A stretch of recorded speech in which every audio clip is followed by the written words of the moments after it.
Hello everyone, welcome to back KP interns. मैं हूं शम्स अनवर और आज हम एक बहुत इम्पोर्टेंट टॉपिक को स्टेप बाय स्टेप समझने वाले हैं। तो चलिए बिना किसी डिले किए अपनी क्लास स्टार्ट करते हैं। Let's begin. चलिए आज का क्लास स्टार्ट करते हैं। आज क्या क्या टॉपिक कवर करेंगे न्यूट्रिशन एंड डाइटेटिक्स में।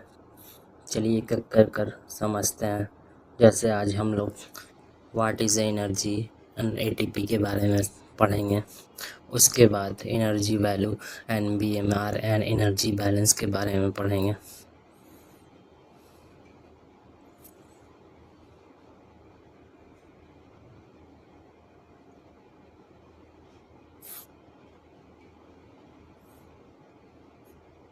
चलिए एक एक करके कवर करते हैं क्या क्या टॉपिक हम लोग पढ़ने वाले हैं।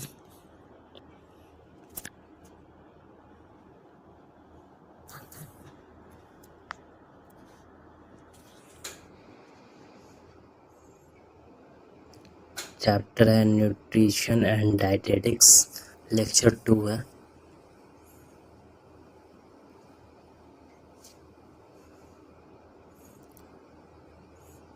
चलिए स्टार्ट करते हैं।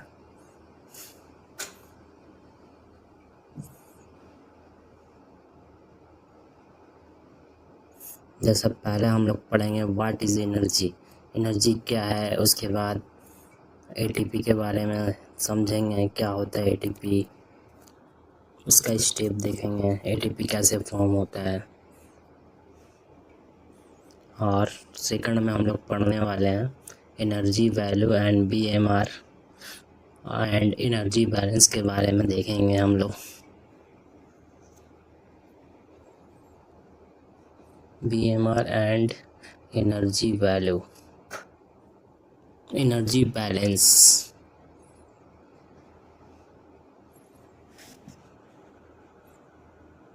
और तीसरा हम लोग देखेंगे कार्बोहाइड्रेट मेटाबॉलिज्म देखेंगे। Carbohydrate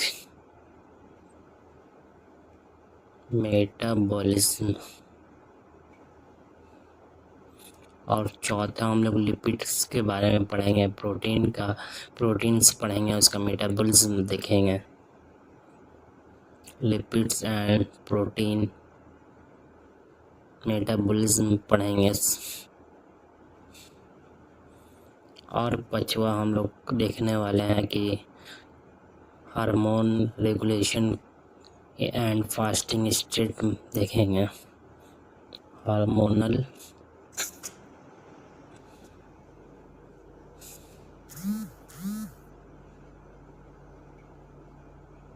regulation and fasting state.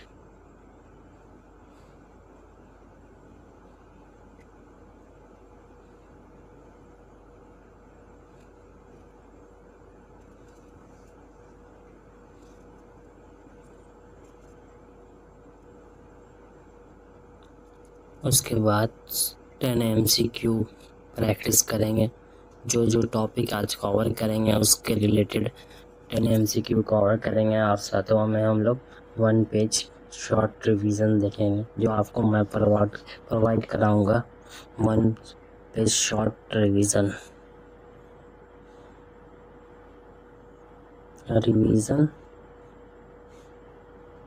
Sheet provide कराऊंगा। चलिए एक एक कर हम लोग समझते हैं। पहले देखते हैं कि एनर्जी, व्हाट इज एनर्जी क्या है, उसके बारे में समझते हैं। यहाँ पे क्लास होगा मास्टर क्लास।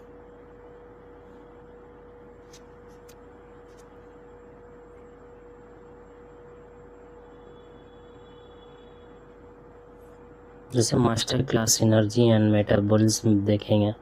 जैसे कंप्रेसिव स्टडी नोट्स मेटाबॉलिज्म के बारे में, एनर्जी एंड मेटाबॉलिज्म के बारे में देखेंगे। जैसे कंप्रेसिव स्टडी नोट कवरिंग होगा इसमें ATP, BMR, energy balance and glycolysis, TCA cycle, ETC, beta oxidation and gluconeogenesis के बारे में देखेंगे। उसके बाद यूरिया साइकिल के बारे में देखेंगे। उसके बाद हार्मोन्स हम लोग के बॉडी में कैसे रेगुलेशन करता है, और ये उसके बाद विजुअल फ्लो चार्ट देखेंगे, इसी के बारे में स्टडी करेंगे। चलिए एक एक कर समझते हैं। जैसे ATP एनर्जी करेंसी क्या होता है, कार्बोहाइड्रेट का पाथवे देखेंगे। उसके बाद फैट एंड बीटा ऑक्सीडेशन देखेंगे। उसके बाद प्रोटीन एंड यूरिया का साइकिल देखेंगे। चलिए देखते हैं what is energy and ATP। Energy क्या होता है, हम लोग एनर्जी क्या होता है, इसके हम लोग को बॉडी में नीड एनर्जी क्यों रहता है, क्या क्या फंक्शन के लिए एनर्जी ज़रूरी है, क्या क्या ऑर्गन हम के बॉडी में जो रहता है उसको एनर्जी कौन कौन ऑर्गन को प्रोवाइड करना रहता है, लेना पड़ता है जो वर्क करता है। चलिए समझते हैं एनर्जी क्या होता है। जैसे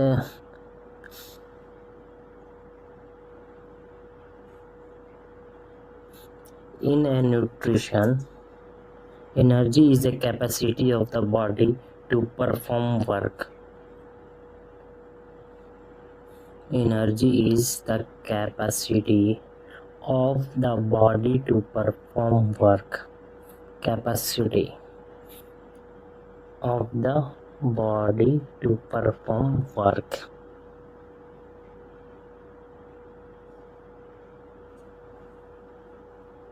and maintain vital function.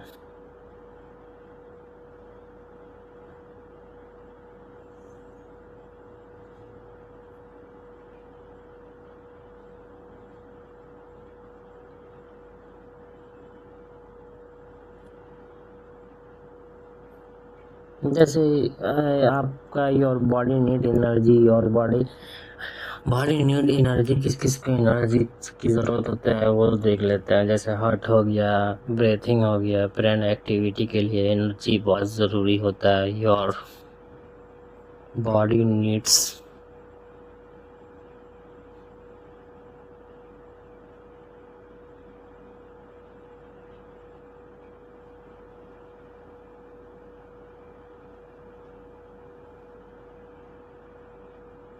Your body needs energy for, किस किस को ज़रूरत होता है हमारे बॉडी में, अभी बताया मैंने। हार्ट बीट, एनर्जी नहीं मिलेगा तो हार्ट बीट्स कैसे फंक्शन करेगा।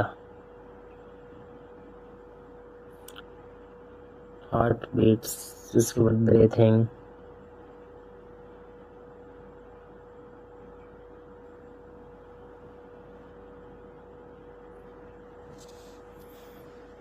ब्रेन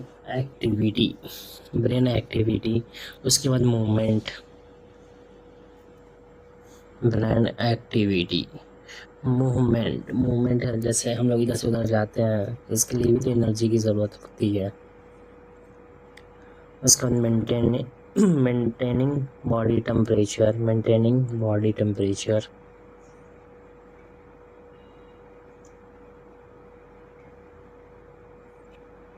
and cellular reaction,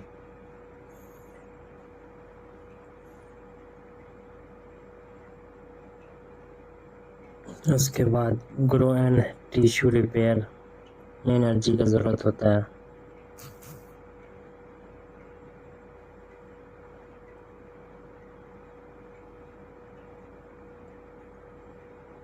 जैसे एनर्जी क्या होता है, जो capacity of the body to perform work, या किस किस की ज़रूरत होता है, heart beat, breathing, brain activity, movement, maintaining body temperature and cellular reaction and body and tissue repair में। चलिए कुछ आगे देखते हैं। जैसे ATP क्या होता है, एडेनोसिन ट्राइफॉस्फेट होता है। इसे देखते हैं कि ATP एडेनोसिन ट्राइफॉस्फेट होता है। ATP is known as energy currency of the cell होता है। Chemical energy store in the food molecules, जैसे glucose, fatty acid, amino acid, transformed during the metabolic reaction into ATP, which directly power cellular work. जैसे the energy conversion चैन देख लेते हैं। पहले हम लोग डाइटरी फूड लेते हैं,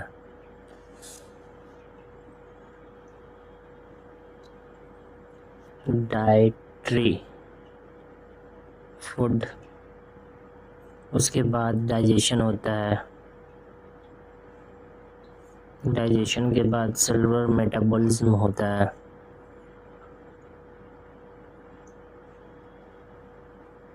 मेटाबॉलिज्म, उसके बाद एटीपी का फॉर्म होता है, एटीपी। बॉक्स छूट गया यहाँ पे।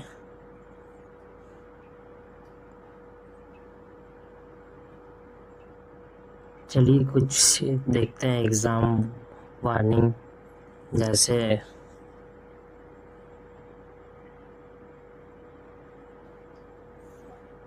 ये do not call ATP the original source of energy, the food molecule supply the original chemical energy. ATP is the immediate usable energy carrier. आइए कार्बन मेटाबॉलिज्म के से एग्जाम्पल से हम समझते हैं कि ऐसे आप लोग जानते हैं, पहले भी शायद मैंने बताया है कि नहीं बताया, डिस्कस किया है मेटाबॉलिज्म के बारे में कि मेटाबॉलिज्म क्या करता है, क्या रहता है कि केमिकल रिएक्शन होता है इन लीवर सेल्स में। इसका 2 पार्ट्स होता है, एक एनाबॉलिज्म होता है, एक कैटाबॉलिज्म होता है। जैसे some of the all the chemical reaction occurring in liver cell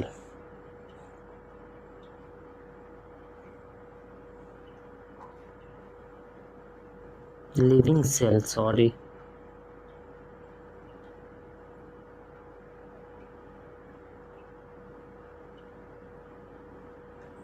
जैसे इट हैज 2 मेजर पार्ट्स रहता है।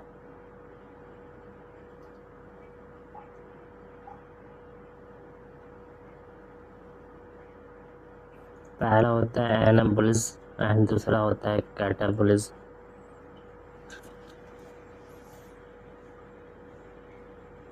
एनाबॉलिज्म होता है जिससे बिल्ड होता है बिल्ड, और एक होता है कैटाबॉलिज्म जो ब्रेक डाउन करता है।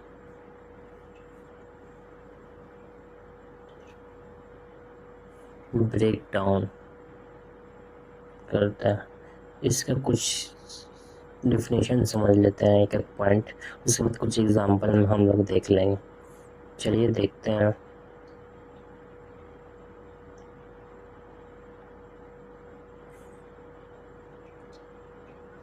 इसमें होता है building complex substance from the simple substance,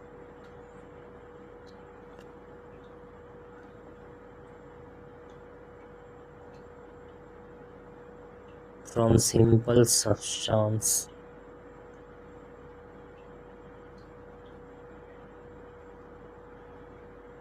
और इसमें होता है कैटाबॉलिज्म, और सब्सटेंस इसमें कैटाबॉलिज्म होता है breaking complex substance into the simple substance, breaking complex substance into the simpler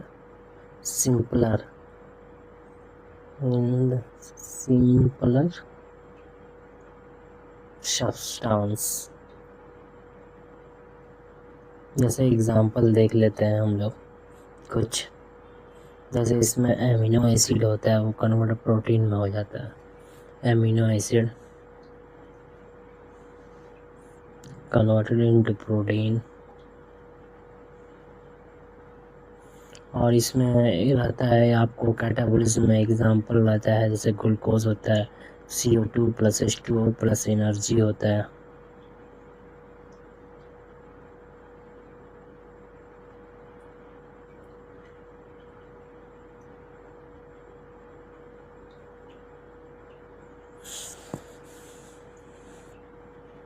जैसे आप इसमें कार्य एंड मेटाबॉलिज्म का कुछ डिफरेंस समझ लीजिए। जिसमें जैसे फूड रहता है तो हम लोग इसमें फ्यूल टैंक रहता है, उसके बाद इसमें डाइजेशन होता है तो इसमें फ्यूल लाइन प्रोसेसिंग होता है, इसमें मेटाबॉलिज्म रहता है तो इंजन बर्निंग फ्यूल होता है।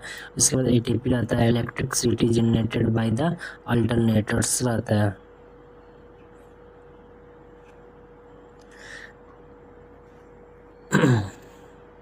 आइए अब देखते हैं एनर्जी वैल्यू आरपीएमआर और एनर्जी बैलेंस के बारे में डिस्कस करते हैं। जैसे मैंने पहले क्लास में भी आपको शायद इसके बारे में कार्बोहाइड्रेट प्रोटीन एंड फैट निकालने के लिए आपको बताया था कि कैसे टोटल एनर्जी आउटपुट निकाला जाता है।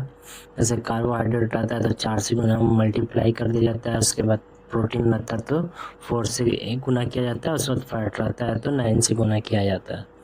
चलिए इसमें कुछ टेस्ट एग्ज़ाम एनर्जी कैलकुलेटर दिए हुआ है, इसको कुछ कैलकुलेट करते हैं, उसके ज़रिए समझते हैं कैसे कैलकुलेट किया जाता है टोटल एनर्जी आउटपुट। जैसे कार्बोहाइड्रेट दिया हुआ है तो इसको कार्बोहाइड्रेट का देखिए ऊपर कितना ले लेते हैं। देखिए ऊपर ये कार्बोहाइड्रेट का 4 किलो कैलोरी ग्राम पर ग्राम लेंगे तो यहाँ पे 4 से गुना कर देंगे, ईजिली है।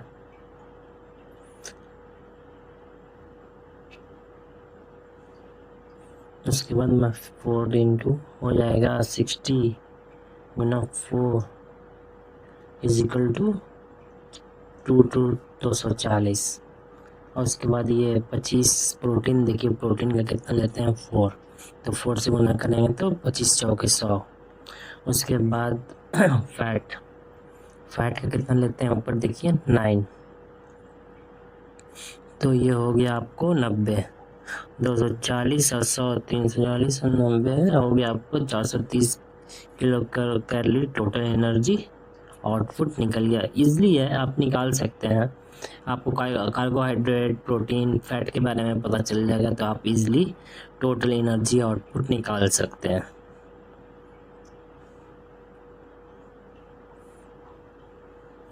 चलिए आगे बीएमआर एंड टीईएफ कंसेप्ट समझते हैं कि बीएमआर क्या होता है। बेसल मेटाबॉलिक रेट होता है। जैसे इसमें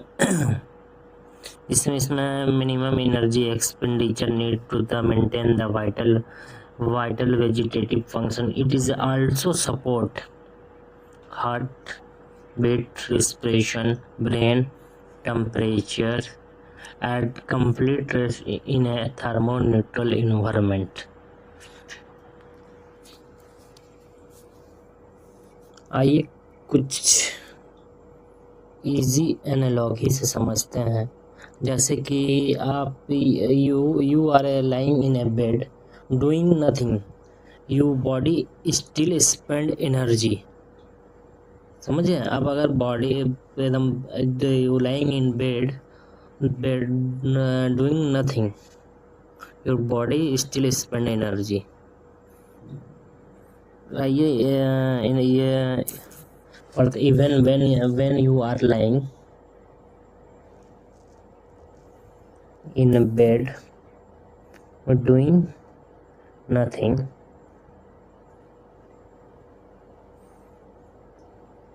your body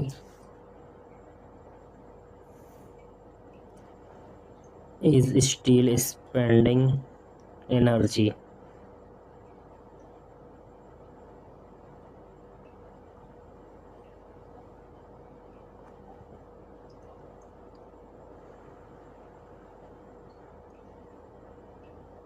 समझ गया? जैसे आप आराम से बेड पे लेटिएगा तो नथिंग, कुछ नहीं कर रहे हैं, your body still spend energy खर्च होता रहेगा। जैसे that energy your basal energy requirement, largely your basal energy requirement होता है। Energy requirement.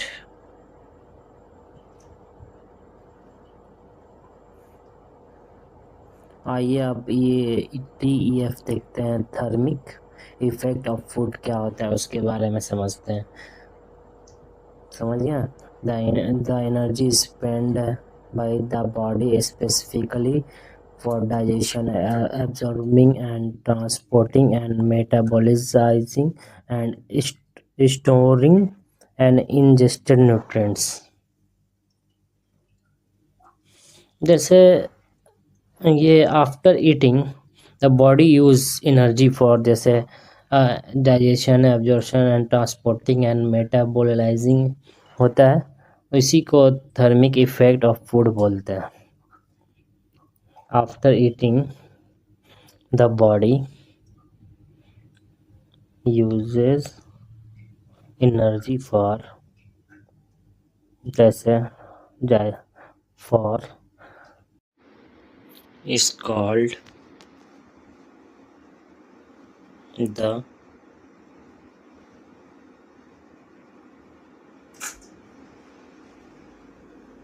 thermic of food ETF.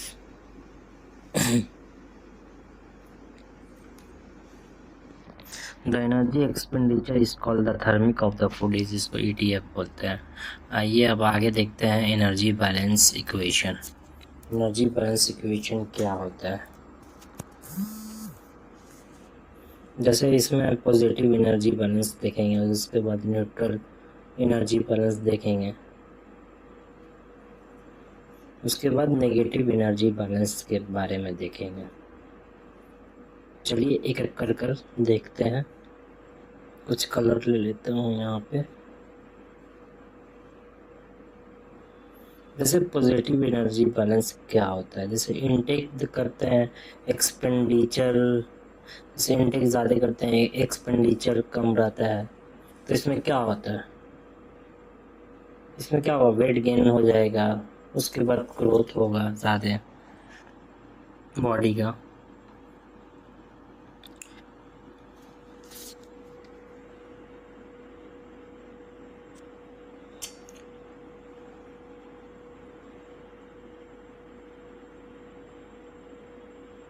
और उसके बाद न्यूट्रल एनर्जी बैलेंस क्या होता है? इसमें इनटेक और एक्सपेंडिचर सेम रहता है, तो वेट मेंटेनेंस रहता है. और उसके वेट मेंटेनेंस, और उसके बाद नेगेटिव एनर्जी बैलेंस के बारे में देखते हैं. इनटेक और एक्सपेंडिचर ज़्यादा रहेगा तो इसमें वेट लॉस हो जाएगा, जिसको फास्टिंग भी बोलते हैं.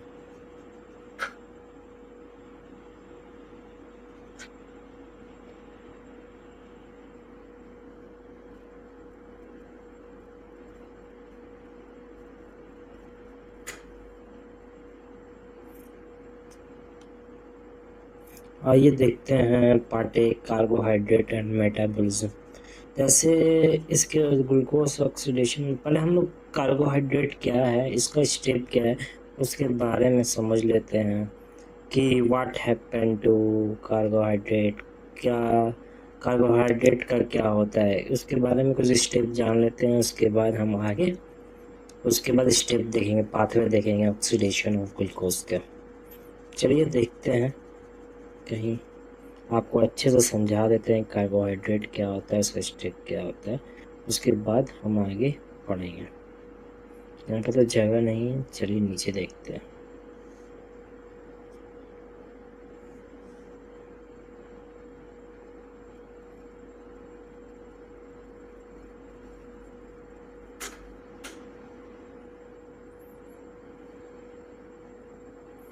कार्बोहाइड्रेट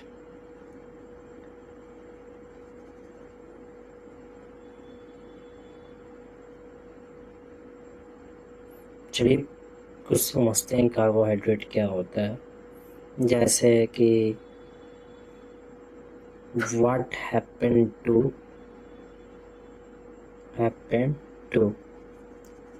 कार्बोहाइड्रेट का क्या होता है. जैसे इसमें हम लोग क्या करते हैं कि dietary carbohydrate are digested mainly into the monosaccharide हो जाता है. जैसे dietary carbohydrate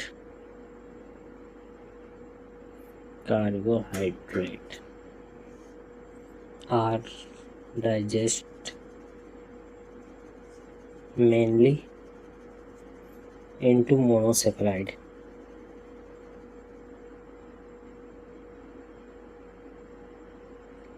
Is glucose. Basically glucose.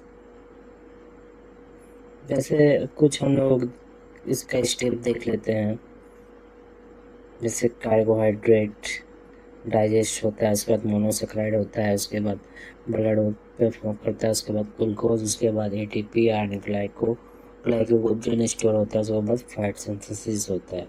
चलिए देखते हैं कार्बोहाइड्रेट के बाद क्या होता है, डाइजेशन होता है। डाइजेशन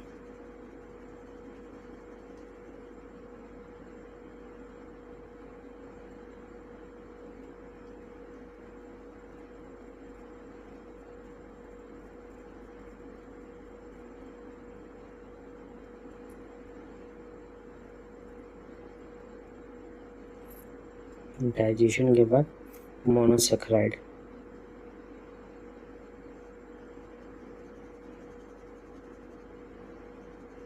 उसके बाद ब्लड, उसके बाद ग्लूकोज,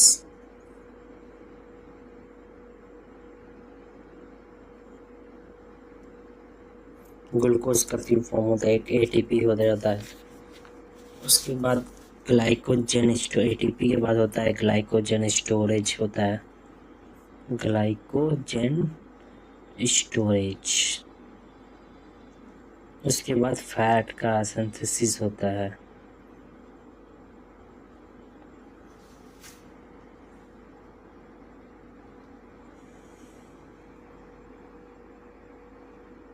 जैसे glucose is specifically important because many tissue use it as energy substrate.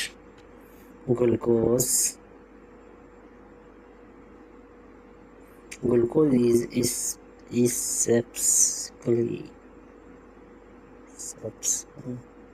important, basically important because many tissue use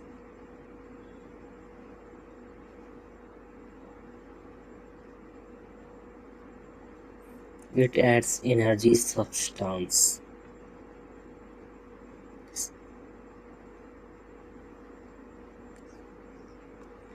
जैसे इसमें glucose is specially important because many tissue is use as the energy substrate. चलिए कुछ आगे वहीं पे देखते हैं जहाँ पे हम लोग पढ़ रहे थे ऑक्सीडेशन का मास्टर पाथवे। चलिए एक एक करके हम लोग स्टेप देखते हैं कैसे। प्लस प्लस सिस्टोल होता है, सिस्टोल।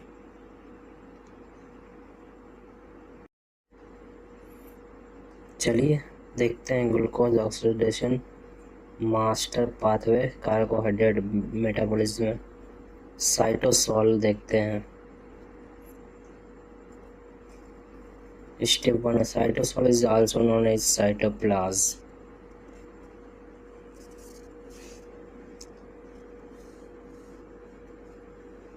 चलिए स्टेप 1 देखते हैं, इसमें ग्लाइकोलाइसिस होता है, glucose 6 carbon and 2 pyruvate 3 carbon रहता है, उसमें net product 2 ATP plus 2 NADH बनता है। इसमें आपको बताते हैं ग्लूकोज क्या करता है कि ब्रेक डाउन ऑफ ग्लाइकोलाइसिस क्या करता है कि इसमें break down of glucose to pyruvate, break down of glucose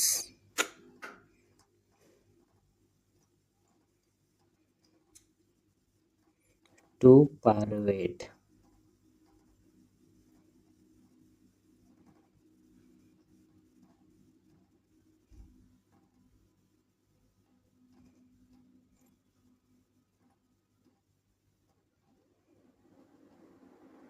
जैसे इसमें 2 पायरुवेट बनता है और उसके बाद 2 पायरुवेट, जैसे ग्लाइकोलाइसिस जो रहता है वो क्या करता है कि glycolysis does not directly required oxygen. जैसे glycolysis Glycolysis does not directly require oxygen. Does not directly required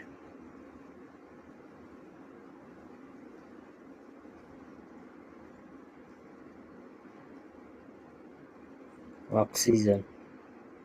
Therefore, it can occur under the both aerobic में भी होता है anaerobic condition में भी होता है. That therefore it can be occurs under both aerobic and anaerobic conditions. Aerobic and anaerobic condition में दोनों में होता है.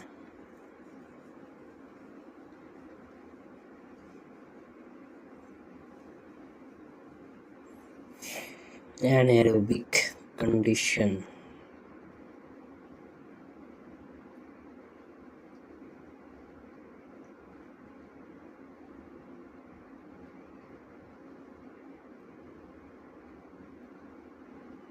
चलिए अब आगे समझते हैं. जैसे इसमें माइटोकॉन्ड्रिया है, वो क्या होता है, लिंक रिएक्शन होता है. Pyruvate acetyl co enzyme 2 carbon रहता है प्लस CO2 रहता है. उसके बाद नेट प्रोडक्ट या यील्ड होता है 2 NADH. जैसे ये क्या रहता है, ये इनएरोबिक मेटाबॉलिज्म में रहता है. पायरुवेट इंटर करता है माइटोकॉन्ड्रिया में and convert into acetyl coenzyme A. आइए लिख देता हूँ मैं फोन colour.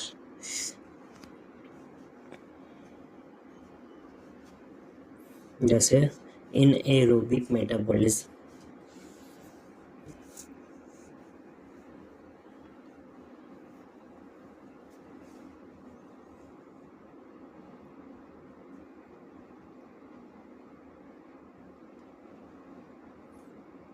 Pyruvate enter mitochondria. Pyruvate enter करता है माइटोकॉन्ड्रिया में and its convert to acetyl coenzyme है CoA and it's converted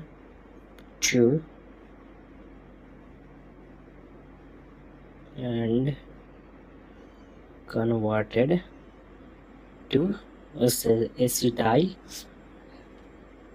coenzyme A CoA. समझ गए.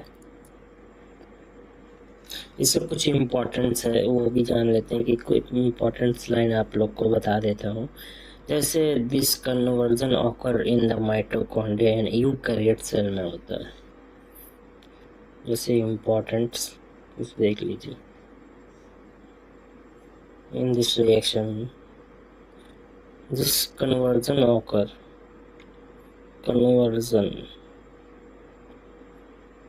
conversion occur in the mitochondria in eukaryote cell. Occurs in the mitochondria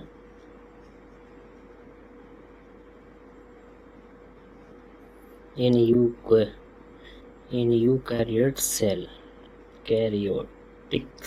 In eukaryotic cell.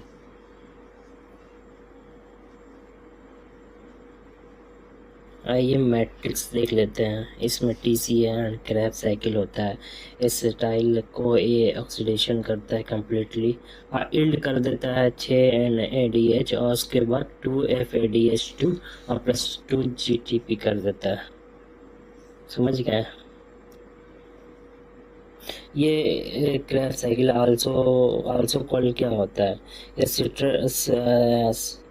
Krebs cycle होता है. TCA cycle होता है. उसके बाद citric acid cycle होता है. आल्सो कॉल्ड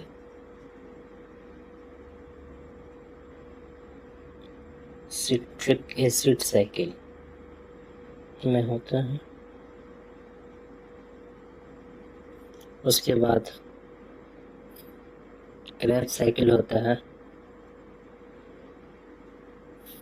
उसके बाद TCA साइकिल होता है.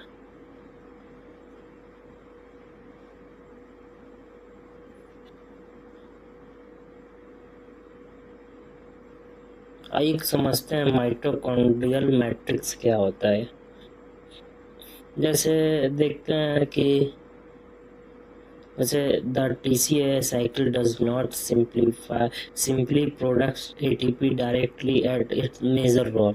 It is a reduce an electron carrier. जैसे reduce electron carrier करता है किस किस का, जैसे NADH का करता है, FADH का जैसे produce ATP directly as its major role.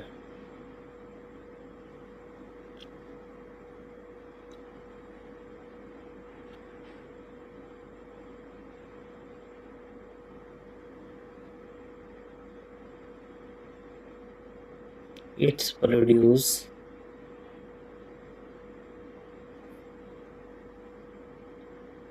produce and reduce electron carrier.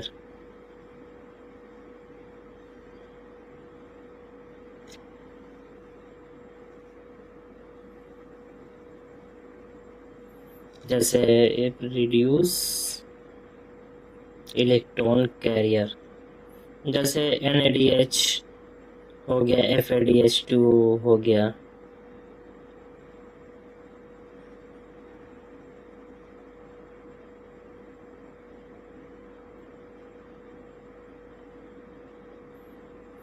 NADH2।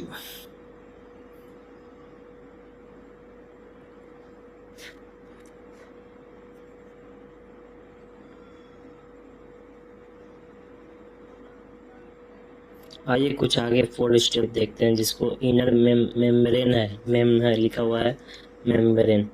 इसमें क्या होता है ETC, जिसको इलेक्ट्रॉन ट्रांसपोर्ट चैन बोलते हैं। इनर मेम्ब्रेन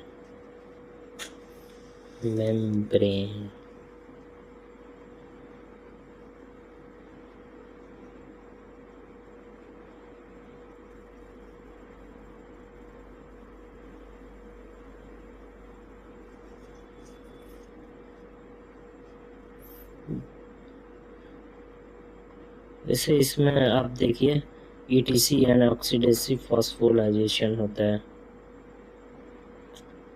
जैसे ETC का हो गया इलेक्ट्रॉन ट्रांसपोर्ट चैन, जिसको ETC बोलते हैं। ट्रांसपोर्ट चैन, जिसको ETC बोलते हैं। It is located in the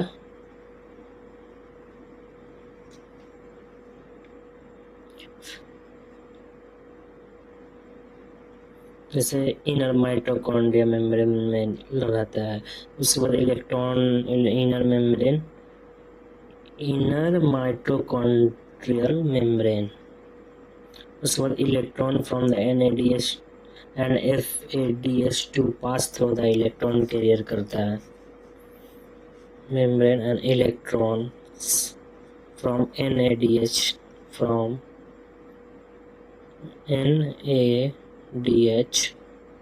and FADH2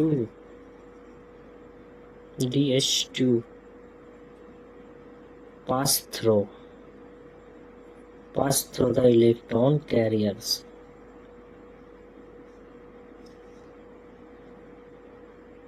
Electron carrier।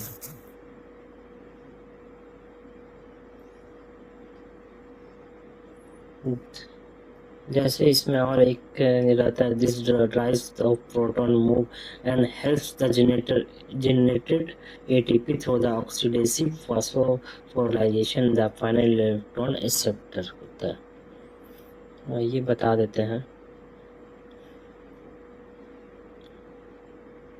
And helps the generated ATP through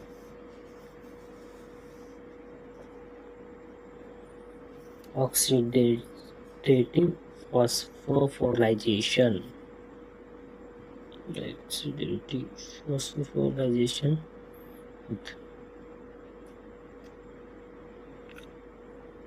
and final electron acceptor।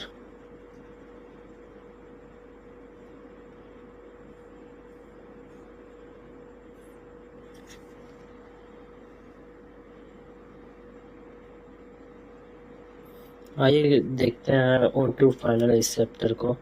जैसे इसमें क्या होता है कि इसमें oxygen ultimately combined with electron and proton from the water. ये ऑक्सीजन अल्टीमेटली कंबाइंड हो जाता है with the element and protons to from water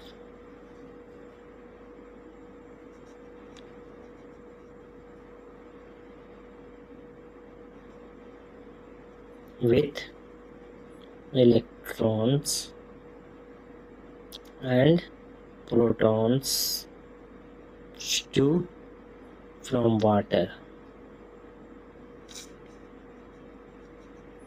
जैसे इसका एक स्टेप आपको बता देता हूँ कि NaDH, उसके बाद FADH H2 लाता है, उसके बाद ETC में कन्वर्ट होता है और FADH2, उसके बाद ETC में कन्वर्ट होता है, उसके बाद प्रोटीन ग्रेडियंट होता है,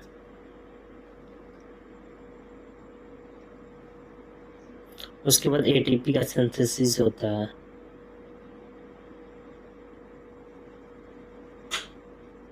ग्रेडियंट।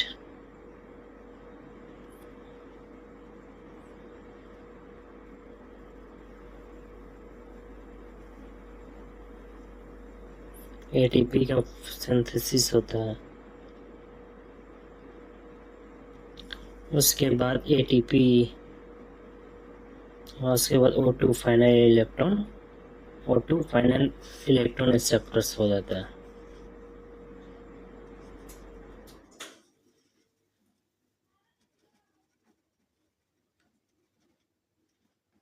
चलिए अब एनारोबिक कंडीशन थोड़ा देख लेते हैं। इसमें लो ऑक्सीजन रहता है, एग्जाम्पल जैसे स्टेनियस मसल्स एक्सरसाइज होता है, उसके बाद pyruvate is converted to lactate in cytosol, recycle NaDH हो जाता है।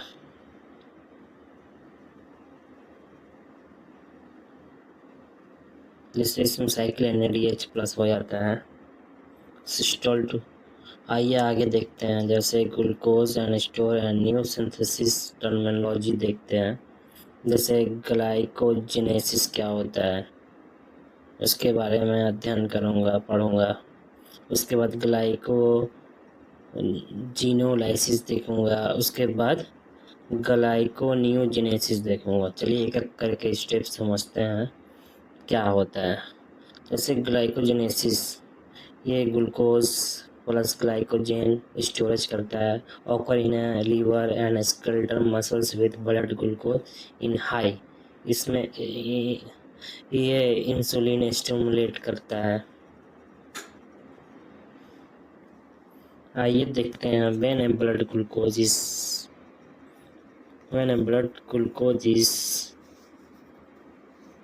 sufficiently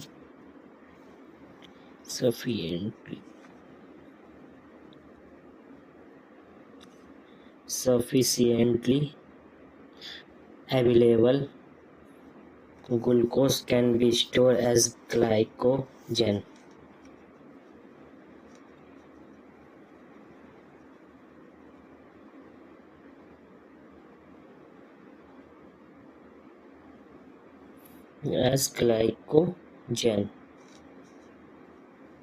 जैसे ग्लाइकोजन रहता है formation of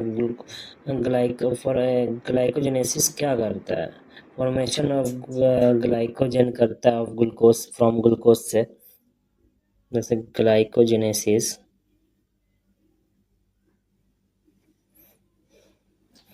formation of glycogen from glucose. एक मिनट।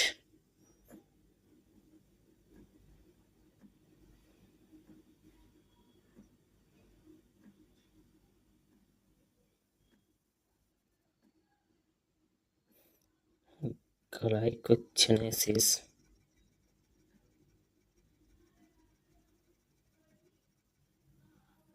formation of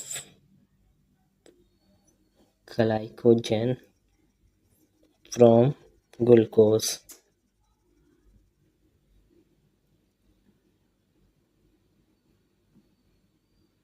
जैसे इम्पोर्टेंट डिस्टिंक्शन देख लेते हैं, जैसे लीवर ग्लाइकोजन रहता है,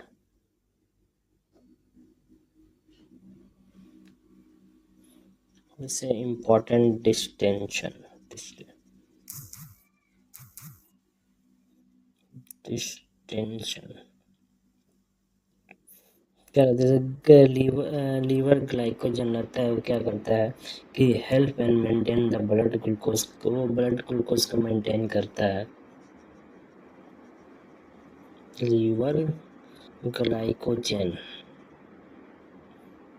helps maintain blood glucose.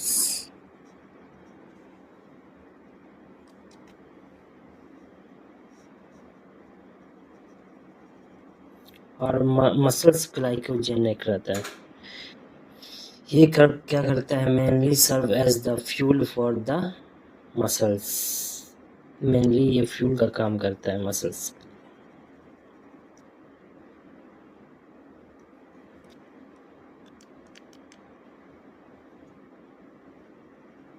Serve as fuel for the muscles.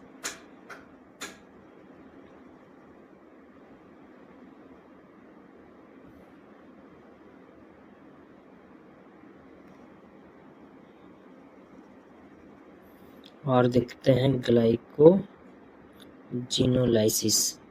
जैसे ग्लाइकोजिनोलाइसिस क्या होता है, इसमें ग्लूकोज का न्यूज होगा, ग्लाइकोजिनोलाइसिस ब्रेक डाउन करता है ग्लूकोजन में।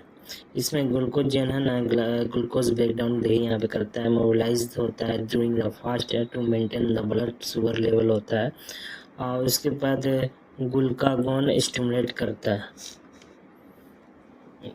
चलिए समझते हैं ग्लाइकोजिनोलाइसिस।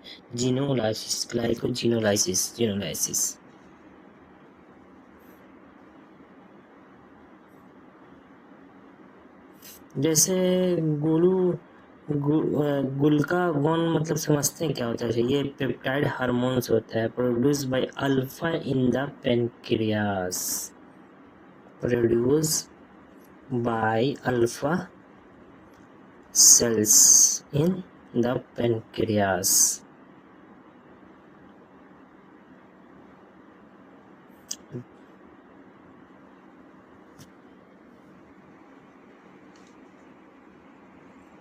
जैसे ग्लूकागोन रहता है, स्टिमुलेट करता है alpha cell in the pancreas hormones.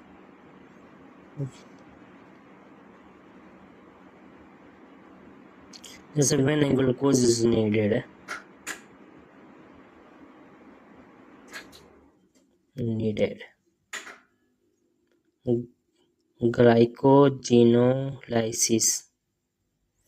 Glycogenolysis क्या करता है, break down of glycogen, break down क्या करता है ग्लाइकोजन का।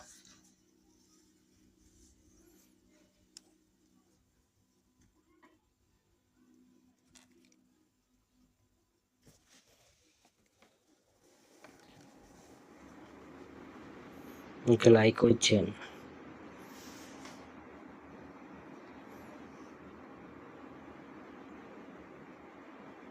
आइए लास्ट देखते हैं ग्लाइकोनियोजेनेसिस क्या होता है।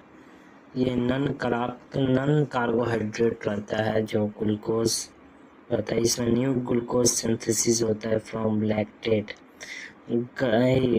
ग्लाइसरॉल रहता है, glycerol amino acid and during the starvation इसमें न्यू ग्लूकोज का फॉर्म होता है। आइए देखते हैं फिर इसके ग्लाइकोनियोजेनेसिस को। जैसे इसमें क्या होता है कि फॉर्मेशन होता है glucose from non carbohydrate precursor, formation of glucose from non carbohydrate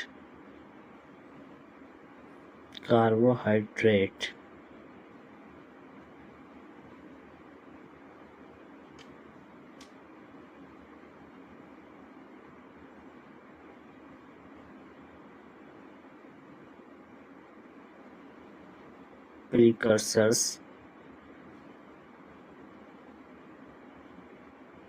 As an example of precursors include lactate, glycerol,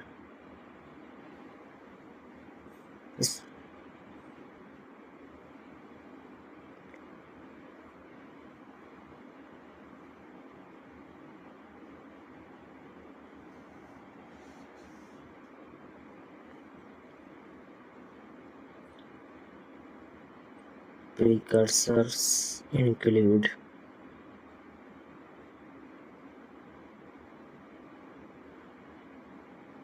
जैसे lactate,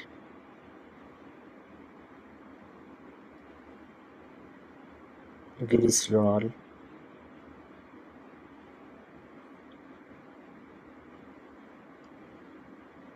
glucogenic amino acid,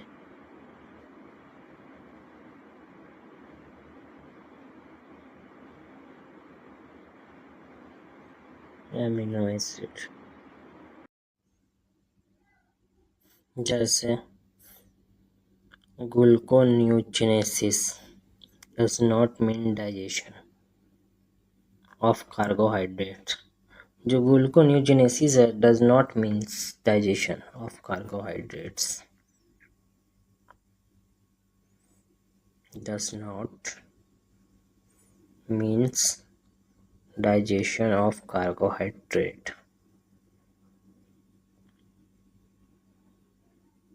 जैसे ग्लूकोनियोजेनेसिस जो रहता है does not mean digestion of carbohydrate रहता है, इसमें होता है कि it is a new glucose synthesis होता है.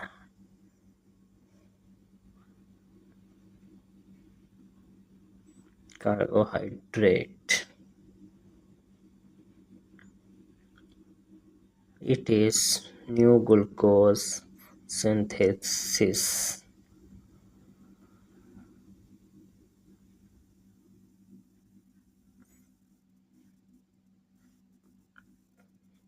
चलिए अब आगे समझते हैं, कुछ दिखते हैं part B and C lipid and protein and metabolism के बारे में बोलिए. जैसे लिपिड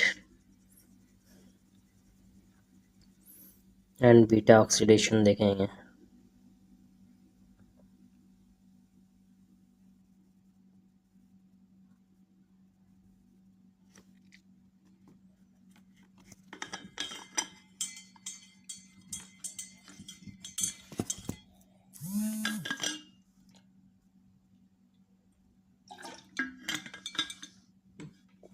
जैसे इसमें लिपिड एंड प्रोटीन मेटाबॉलिज्म के बारे में देखेंगे.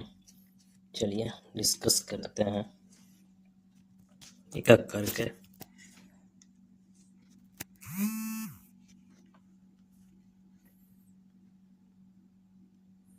जैसे लिपिड एंड बीटा ऑक्सीडेशन क्या होता है, इसमें triglyceride and broken down by the lipolysis into the glycerol and fatty acid.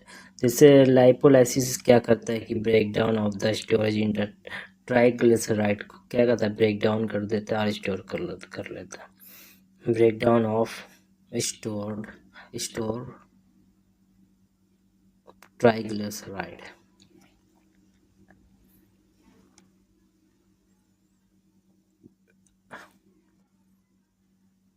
आइए बीटा ऑक्सीडेशन एंड देखते हैं. जैसे इसमें मेटाबॉलिक ब्रेकडाउन होता है फैटी एसिड चेन का into acetyl coenzyme A unit inside the mitochondria. इसमें this is one of the most important fat metabolism topics. Important fats metabolism topics.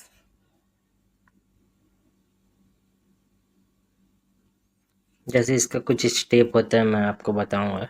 इसमें ब्रेक डाउन होता है fatty acid chain and acetyl coenzyme unit inside the mitochondria. चलिए कुछ step के through समझते हैं. जैसे इसमें फैटी एसिड होता है, बीटा ऑक्सीडेशन होता है, उसके बाद एसिटाइल कोएंजाइम ए होता है और TCA साइकिल होता है, उसके बाद ATP फॉर्म कर जाता है. चलिए देखते हैं, बताता हूँ मैं। पहले एक मिनट, कलर चूज कर लेते हैं। दूसरा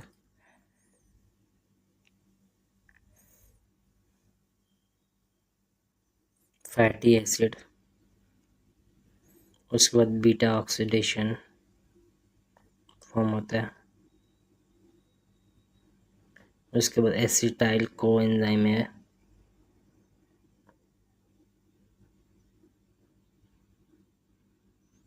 उसके बाद TCA साइकिल होता है, उसके बाद ATP का फॉर्म हो जाता है। प्लीज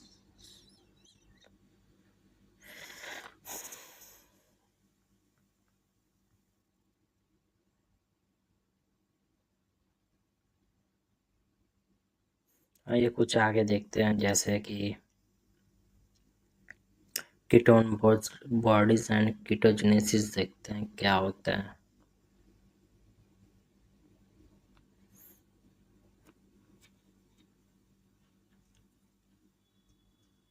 जैसे इसमें कीटोन्स एंड बॉडीज एंड कीटोजेनेसिस क्या होता है, उसके बारे में हम लोग डिस्कस करते हैं। जैसे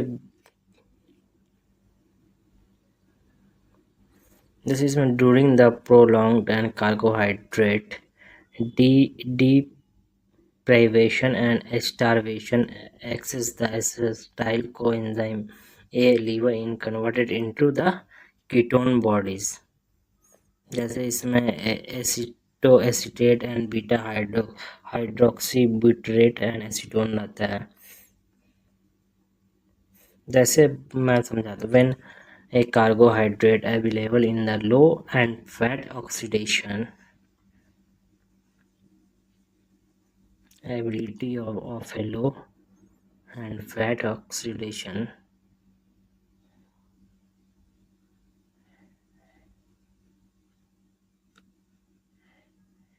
is high,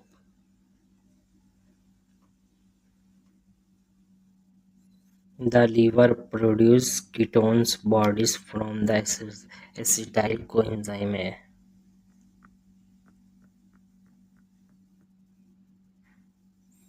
The liver produce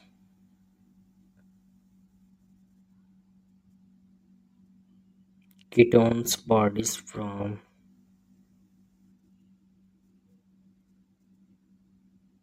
acetyl acetyl को एक मिनट कोएंजाइम में। जैसे इसका कुछ इम्पोर्टेंस देख लेते हैं। जैसे इसमें कीटोजेनेसिस रहता है, वो फॉर्मेशन करता है कीटोन बॉडीज में। समझिए, इसका मेन कीटोन बॉडीज देखते हैं। एसीटो एसीटेट रहता है। जैसे main ketone bodies acetoacetate, main ketone bodies पहला हो गया एसीटो एसीटेट, एंड दूसरा हो गया beta hydroxy butyrate beta.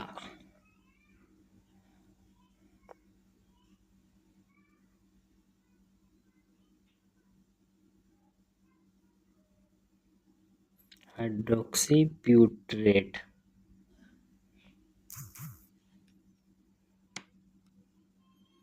And एसीटोन्स।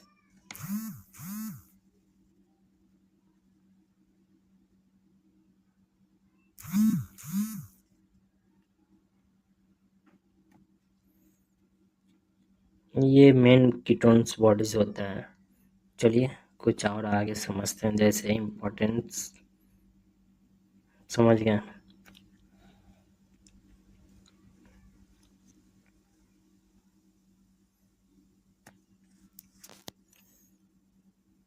जैसे एसीटोन्स रहता है हाई का, यहाँ दिए हुआ रहता है, देखिए beta hydroxy butyrate and एसीटोन्स।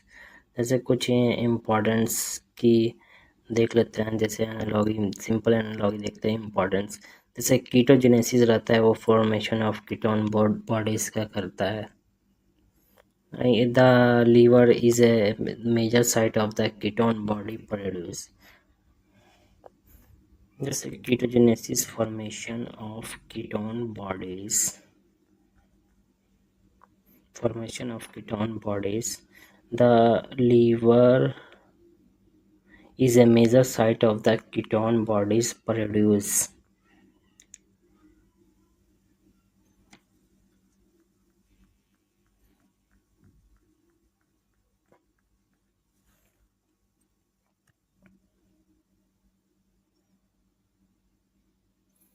Produce. Production. The liver is a major site of the ketone body production. You are understand? समझ गए?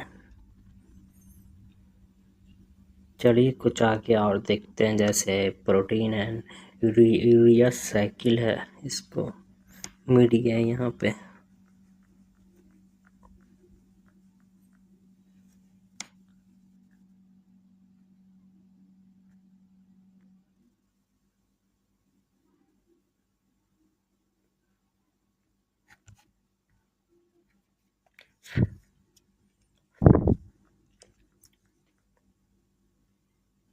साइकिल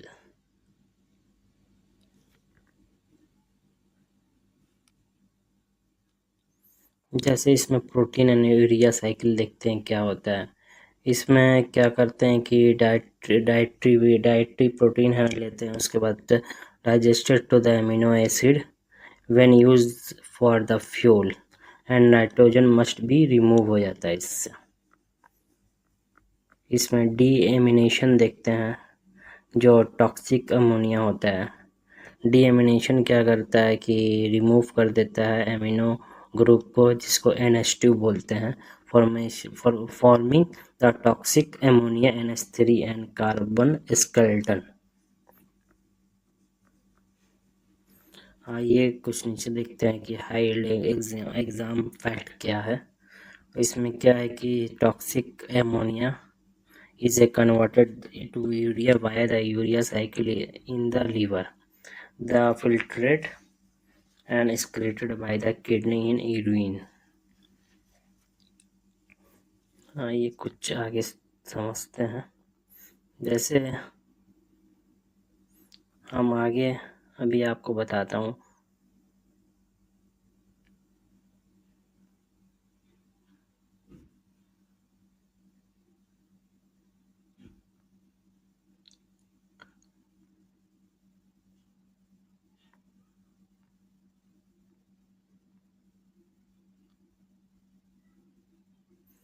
जैसे इसमें कुछ प्रोटीन के बारे में मैं आपको अभी समझाता हूँ कि प्रोटीन का कैसे डाइजेशन होता है, उसके बाद प्रोटीन सिंथेसिस कैसे होता है, उसके बाद ये सब नहीं दिया हुआ है इसमें। ये मैं नीचे समझा देता हूँ आपको थोड़ा सा प्रोटीन के बारे में, और उसके बाद यूरिया का साइकिल भी समझा देता हूँ उसके बारे में क्या क्या है, थोड़ा इसमें दिया हुआ नहीं है। चलिए एक एक करके यहाँ से हम लोग समझते हैं। प्रोटीन के बारे में थोड़ा देख लेते हैं, जैसे कि प्रोटीन डाइजेशन क्या होता है।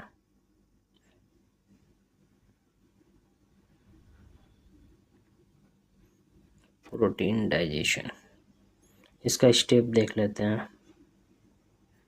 जैसे इसमें अमीनो एसिड रहता है, उसके बाद प्रोटीन के बाद अमीनो एसिड, प्रोटीन, उसके बाद डाइजेशन होता है, उसके बाद एमिनो एसिड फॉर्म होता है, उसके बाद ऑब्जॉर्प्शन होता है, उसके बाद एमिनो एसिड पुल हो जाता था, ऑब्जॉर्प्शन, उसके बाद एमिनो एसिड पुल हो जाता है।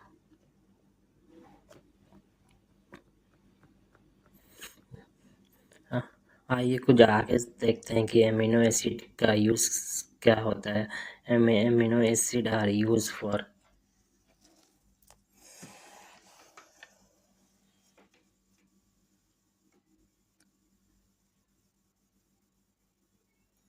amino acid are used for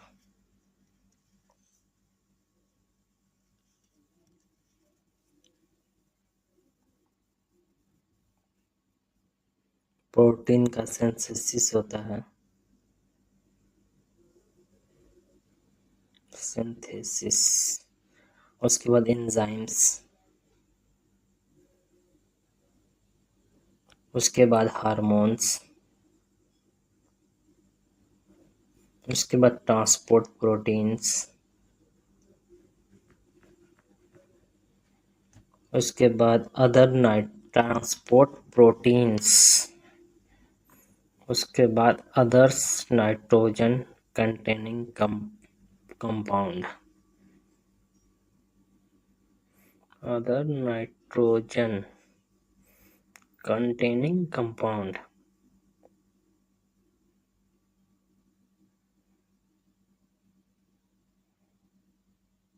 and energy when necessary, energy when necessary।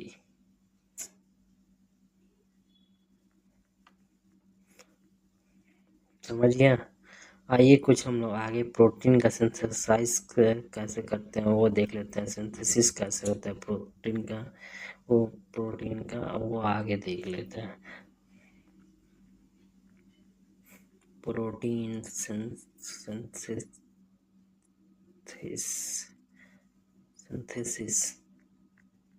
Synthesis ये एनाबॉलिज्म में होता है, एनाबॉलिज्म में होता है जिसमें इसमें एमिनो एसिड होता है कि वो प्रोटीन सिंथेसिस करता है, प्रोटीन सिंथेसिस करता है। उसके बाद बॉडी प्रोटीन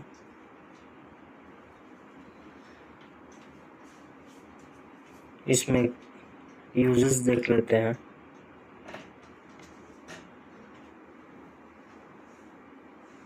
जैसे इसमें muscles and tissue,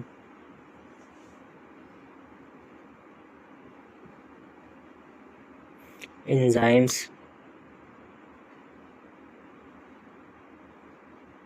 and antibodies and transport protein होता है and some hormones, transport protein, some hormones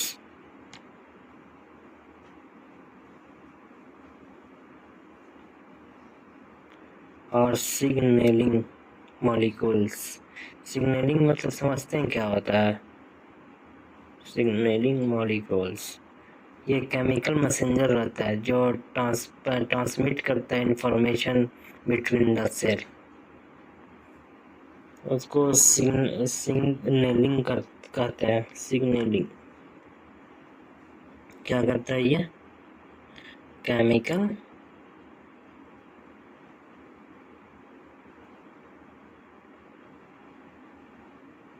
जैसे ये आपको क्या करता है? Chemical messenger that transmitted information between the sales.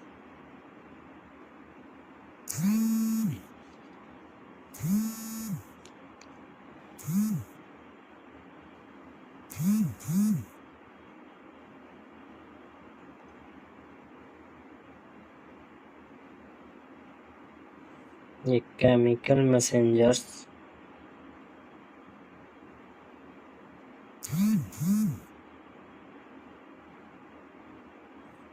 that transmitted information between the cells।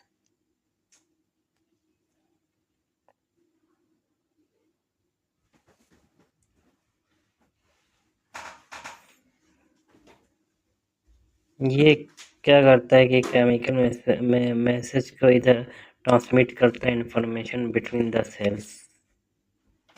आइए चलिए कुछ आगे प्रोटीन का ब्रेकडाउन देख लेते हैं क्या होता है।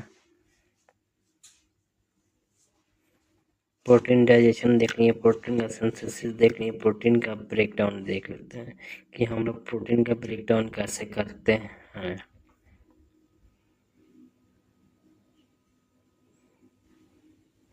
breakdown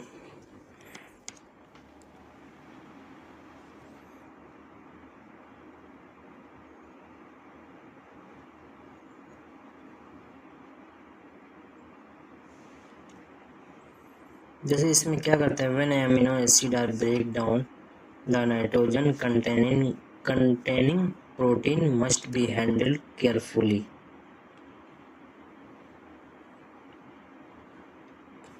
The nitrogen containing protein must be handled carefully.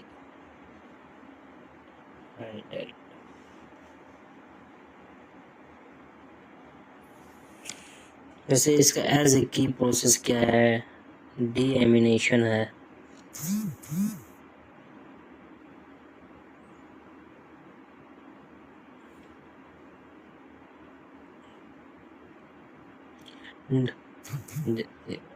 Deamination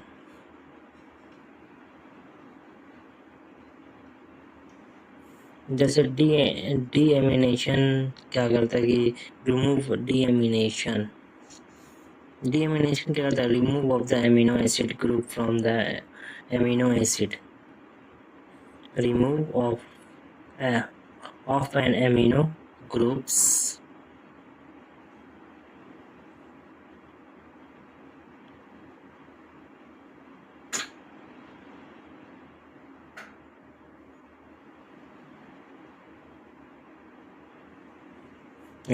from an amino acid.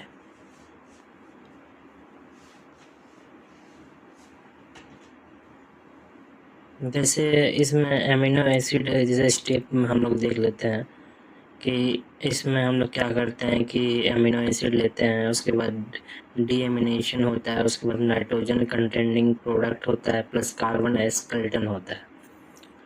जैसे deamination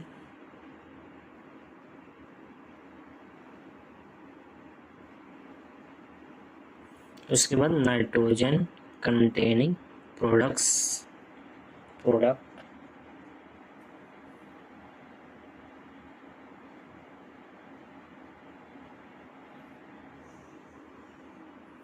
plus carbon skeleton.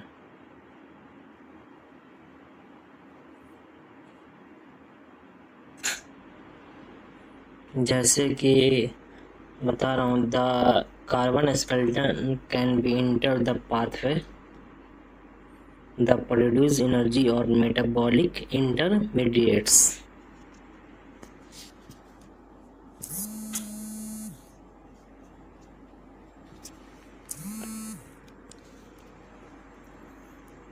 Produce energy और मेटाबॉलिक इंटरमीडिएट्स।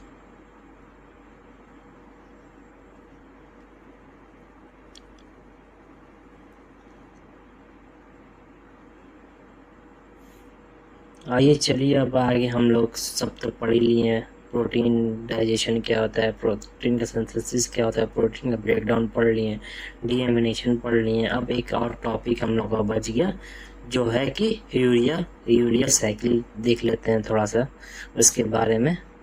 उसके बाद चलिए कुछ यूरिया के बारे में दिया हुआ नहीं है इसमें, थोड़ा सा यूरिया का प्रोसेस, यूरिया का स्टेप देख लेते हैं, यूरिया कैसे फॉर्म होता है।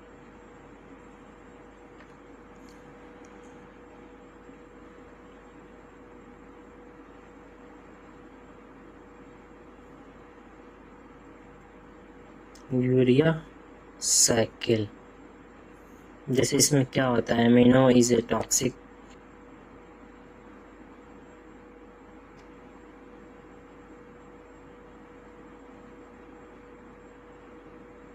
particularly to the brain, the liver particularly to the brain. The liver contains the nitrogen from the ammonia into the urea. The liver contains nitrogen करता है from the ammonia into the urea. Ammonia into the urea. which is the excreted mainly through the urine, which is the excreted mainly through the urine.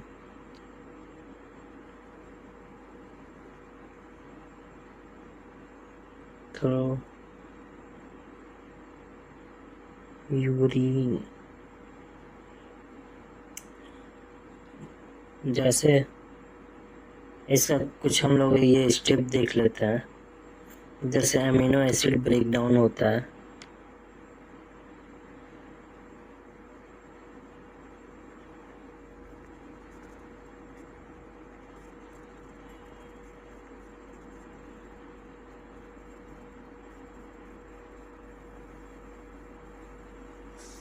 उसके बाद ammonia form होता है, उसके बाद liver, उसके बाद यूरिया साइकिल होता है,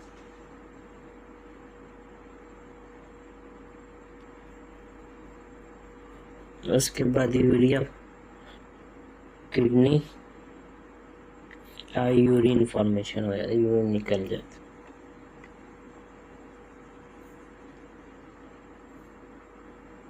जैसे 2 क्वेश्चन है वो आप लोग बताइएगा, मैं पूछूं।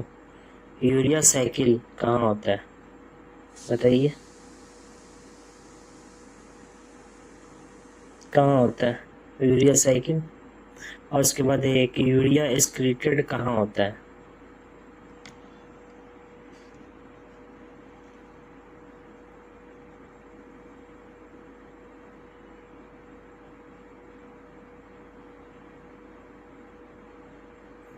जैसे यूरिया आपका होता है लीवर में, और उसके बाद यूरिया एक्सक्रीटेड होता है mainly by the kidney, excreted mainly by the kidney.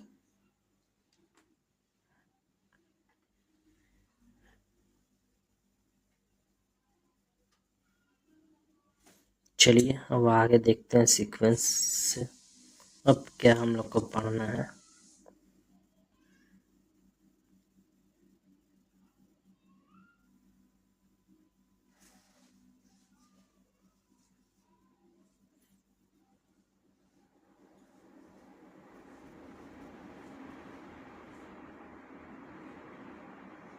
जैसे इसमें रहता है urea cycle in the liver रहता है, filtered the excretion by the kidney and urine. मैंने अभी स्टेप में आप लोग को बता दिया। देखो चलिए silver location and map of pathway देखते हैं। जैसा कि हम लोग साइटोसोल देखेंगे, इसको साइटोप्लाज्म भी बोलते हैं। ये आउटसाइड माइटोकॉन्ड्रिया होता है।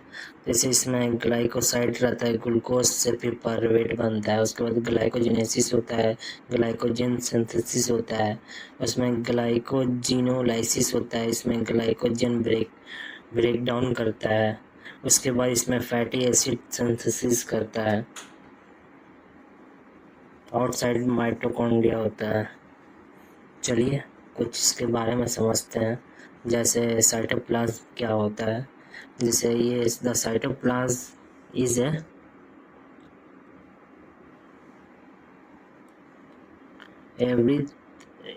everything inside the cell's membrane, include the liquid and all the teeny organelles like a mitochondria but not nucleus, including the liquid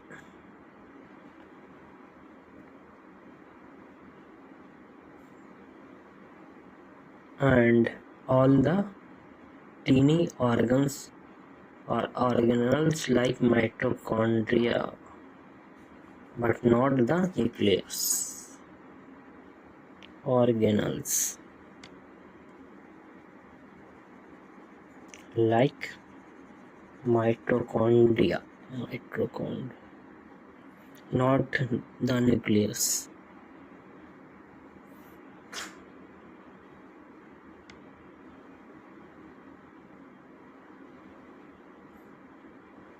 आइए समझते हैं अब साइटोसोल के बारे में थोड़ा सा देख लेते हैं कि साइटोसोल्स क्या होता है।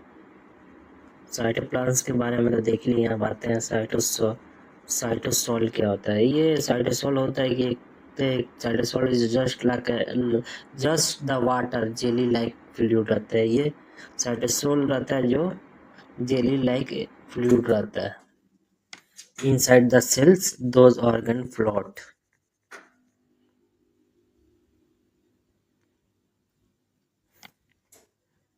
चलिए देखते हैं साइटोसोल के बारे में, कुछ स्टेप आपको लिखवा देते हैं। जैसे the cytosol is just the watery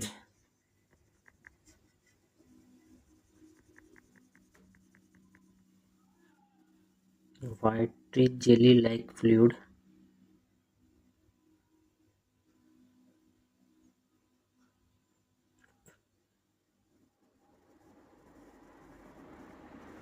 part inside the cell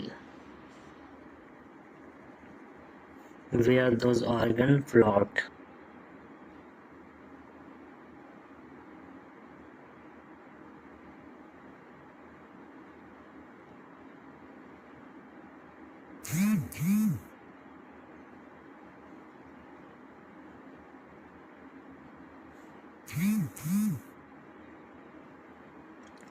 चलिए अब आगे और देखते हैं। जैसे माइटोकॉन्ड्रिया मैट्रिक्स क्या होता है? TCA क्रेब साइकिल रहता है, पायरुवेट ऑक्सीडेशन लिंक रिएक्शन होता है, and beta oxidation and of fatty acid होता है। जैसे इसमें ketogenesis and liver liver mitochondria होता है। जैसे इसमें माइटोकॉन्ड्रियल मैट्रिक्स क्या होता है? जैसे inner most space enclosed by the inner membrane of the mitochondria होता है। द इनर मोस्ट से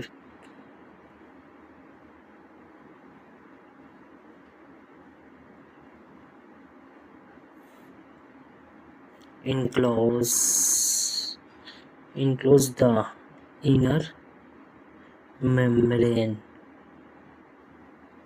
of a mitochondrion.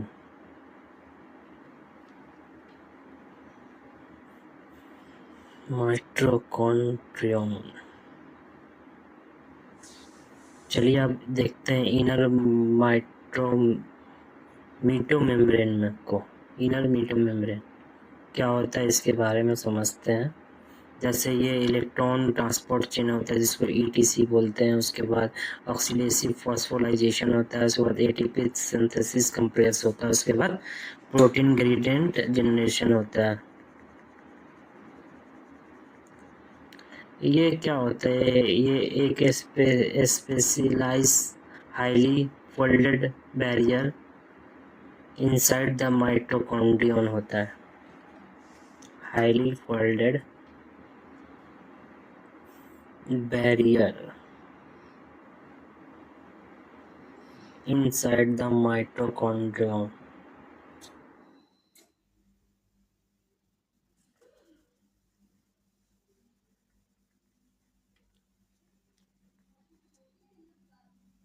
चलिए कुछ आगे देखते हैं। जैसे hormone regulation and fasting stage के बारे में पढ़ते हैं। जैसे यहाँ पे कुछ इंसुलिन दिए हुआ है, ग्लाइकागॉन दिए हुआ है। उसके बाद कुछ ऑरिजिन सेल्स दिए हुआ है, प्राइमरी ट्रिगर्स दिए हुआ है, मेन गोल्स दिए हुआ है, क्रैप पाथवे दिए, कार्बोहाइड्रेट पाथवे और उसके बाद लिपिड पाथवे दिए हुआ है। चलिए एक एक करके समझते हैं। ये इंसुलिन और ग्लूकागॉन क्या होता है? और इसमें होता है पेनक्रियास बीटा सेल जिसको बीटा बोलते हैं, और इसमें होता है पेनक्रियाटिड अल्फा सेल। इसमें बीटा होगा तो इसमें अल्फा होगा, अल्फा सेल्स।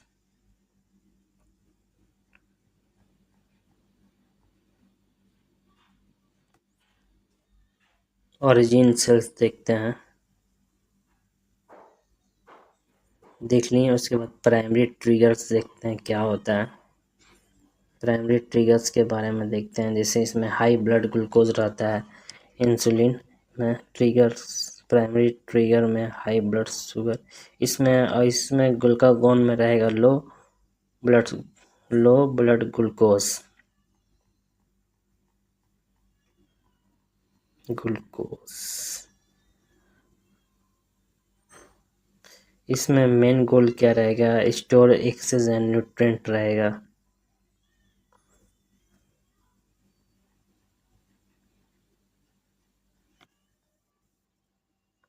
और इसमें क्या रहेगा कि मोबिलाइज स्टोर फ्यूल रिलीज रहेगा।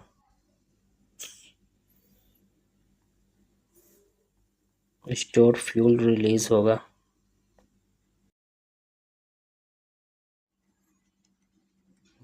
जैसे इसमें क्रैप पाथ में स्टिमुलेट्स करते हैं ग्लाइकोजेनेसिस को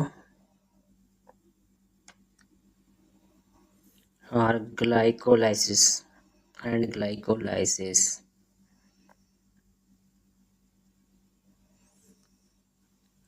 ग्लूकागोन में क्या करते हैं कि स्टिमुलेट करते हैं glyco glycogenesis glycogenolysis and gluconeogenesis.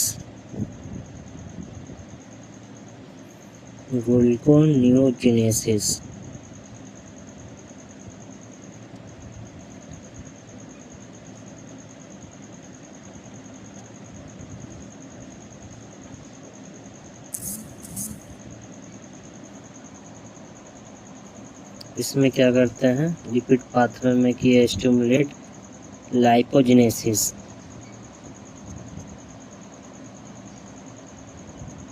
Stimulates lipogenesis. Lipogenesis क्या करता है? फैट स्टोर करता है। लाइपोजेनेसिस।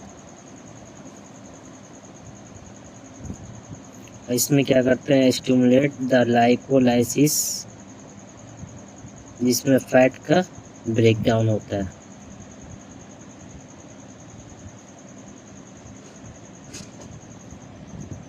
इसमें होता है फैट का स्टोरेज और इसमें होता है फैट का ब्रेकडाउन। समझ गए?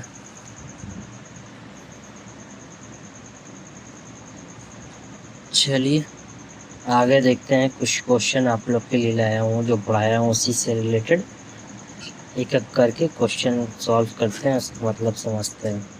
जैसे यहाँ पे विच न्यूट्रिएंट्स प्रोवाइड होगा, यहाँ पे मिल गया।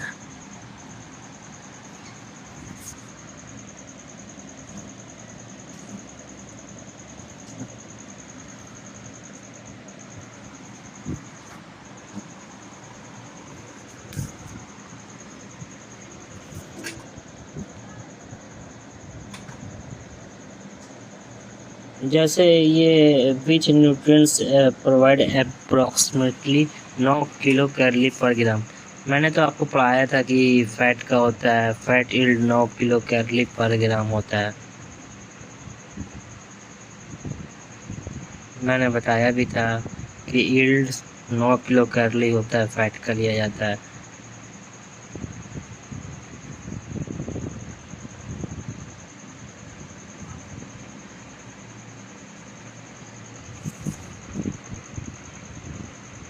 आइए सेकंड क्वेश्चन देखते हैं। Glycolysis occurs in primary in the. जैसे ग्लाइकोलाइसिस क्या करता है? ग्लाइकोलाइसिस करता है कि take place in the cytosol होता है। साइटोसोल है, जिसे आपको मैं बताता हूँ। जैसे कि इसमें ग्लाइकोलाइसिस जो होता है ना, take place in the cytoplasm.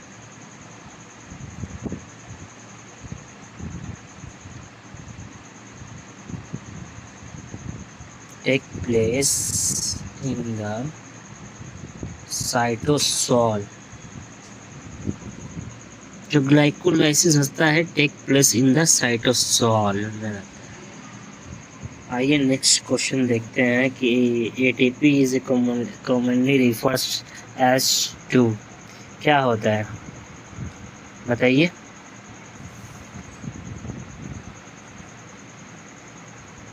ATP क्या करता है? एनर्जी करेंसी होता है।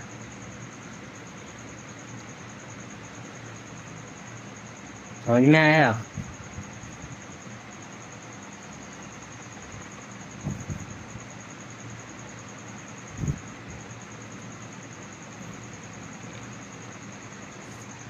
इसको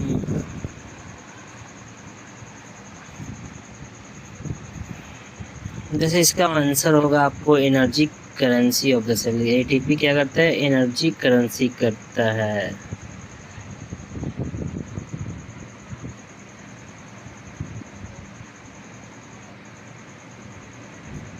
आइए चौथा क्वेश्चन देखते हैं। चौथा क्वेश्चन क्या कह रहा है? The formation of glycogen from the glucose is called. क्या होता है? जैसे ग्लाइकोजेनेसिस से मेकिंग है, ग्लाइकोजन होता है। ग्लाइकोजेनेसिस से हम लोग मेकिंग करते हैं ग्लाइकोजन का। आइए नेक्स्ट क्वेश्चन देखते हैं। Beta oxidation and fatty acid mainly produce acetyl coenzyme ये होगा। जैसे इसका ये विच sequence represent the correct aerobic respiration pathway. क्या होगा इसमें? Glucose glycolysis and pyruvate. हाँ यही सही है। ग्लूकोज के बाद एसिड नहीं होगा, ग्लूकोज के बाद यूरिया नहीं होगा। ये सही है आपका ऑप्शन।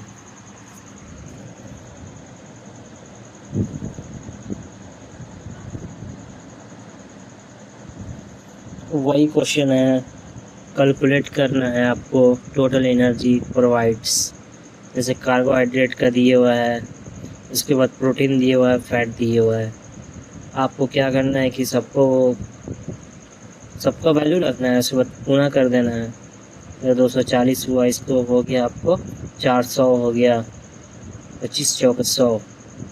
उसके बाद ये 10 से किया गया तो 90। इसका टोटल कीजिएगा तो आपको वही आया 430 किलो कैलोरी। आपको तो याद हो गया होगा टोटल एनर्जी प्रोवाइड्स निकालने के लिए। चलिए नेक्स्ट क्वेश्चन देखते हैं कि विच location the pairing is incorrect. जैसे इसमें ग्लाइकोलाइसिस स्टोर सही है, एटीसी साइकिल माइटोकॉन्ड्रिया, हाँ मैट्रिक्स सही, एटीसी इनर माइटोकॉन्ड्रिया मेम्ब्रेन में होता है। यूरिया सिंथेसिस कहाँ होता है? किडनी में। यूरिया का सिंथेसिस किडनी में थोड़ी होता है। Urea occurs in the liver में ना होता है जी।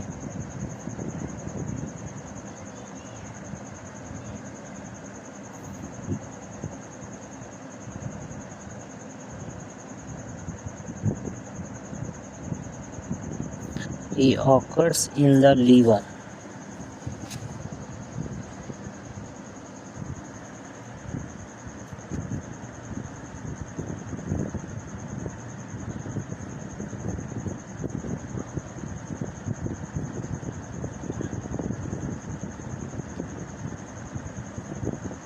Not kidney. चलिए नेक्स्ट क्वेश्चन देखते हैं। During the prolonged fasting, increased fat oxidation in the liver leads to increase। इसमें क्या कीटोजेनेसिस होगा। COOA Leeds कीटोजेनेसिस। कीटोजेनेसिस क्या करता है? लीड्स करता है COOA को, कोएंजाइम ए को।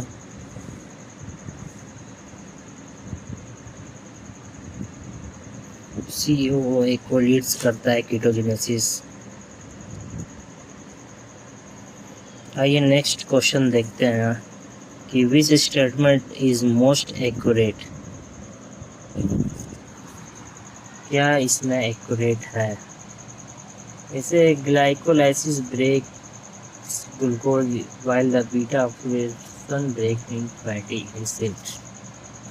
चलिए आज यहीं तक क्लास रखते हैं। ये 1 पेज रिवीजन शीट है, देख लीजिएगा। इसमें आपको लास्ट मिनट रिकॉल में आपको हेल्प करेगा। जैसे इसमें एनर्जी पाथवे मैट्रिक्स है, देख लीजिएगा। उसके बाद कार्बोहाइड्रेट प्रोटीन फैट के बारे में है, ग्लाइकोलाइसिस के बारे में है, सिस्टोल एंड ग्लूकोज का पायरुवेट है, उसके बाद इसमें लिंक रिएक्शन दिया हुआ है, mitochondria pyruvate and acetyl coenzyme दिया हुआ है। उसके बाद ईटीसी दिया हुआ है, इनर मेम्ब्रेन दिया हुआ है, ओपन। देख लीजिएगा, ये सब शॉर्ट रिवीजन है, याद करने के लिए आपको हेल्प में मिलेगा। उसके बाद नाइट्रोजन एंड लिपिड का समरी का दिया हुआ है, जैसे इसमें बीटा ऑक्सीडेशन क्या होता है, कीटोजेनेसिस क्या होता है, डीएमिनेशन क्या होता है, यूरिया साइकिल क्या होता है। देख लीजिएगा, एक्सक्रीशन बाय द किडनी होता है।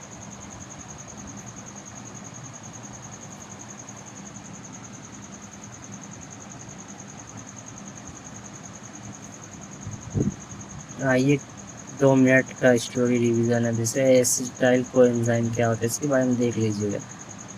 जैसे 2 मिनट स्टोरी रिवीजन, चलिए देख लीजिएगा। ग्लाइकोलाइसिस एंड सिस्टोल पायरुवेट के बारे में है, देख लीजिए। चलिए आज का क्लास यहीं तक रखते हैं। Thank you. और जो भी क्वेश्चन होगा मैं ग्रुप में ऐड करवा दूंगा। आज क्लास यहीं तक रखते हैं। जितना क्वेश्चन दे रहे हैं आप लोग प्रैक्टिस करते रहिए।